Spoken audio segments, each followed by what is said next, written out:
నాగర్ కర్నూలు జిల్లా కల్వకుర్తి పోలీసులకు ఊరట లభించింది.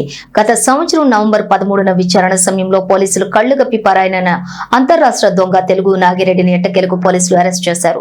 చోరీలకు పాల్పడుతూ వివిధ రాష్ట్రాల్లో తిరిగే తెలుగు నాగిరెడ్డిని విచారణ నిమిత్తం కల్వకుర్తి పోలీసులు అదుపులోకి తీసుకున్న సమయంలో పరారయ్యాడు. అయితే ఆ ఘటన అప్పట్లో తీవ్ర విమర్శలకు దారితీసింది. దాదాపుగా 2 నెలలుగా పోలీసులకు ముప్పుగా మారిన దొంగను మల్కాజ్గిరి సిసిఎస్ సిఐ జలంధర్ రెడ్డి నేతృత్వంలోని ప్రత్యేక బృందం హైదరాబాద్ లోని సిరూర్ నగర్ ప్రాంతంలో తన ప్రియురాలతో కలిసి ఉంటున్నటువంటి సమయంలో పోలీసులు పట్టుకున్నారు.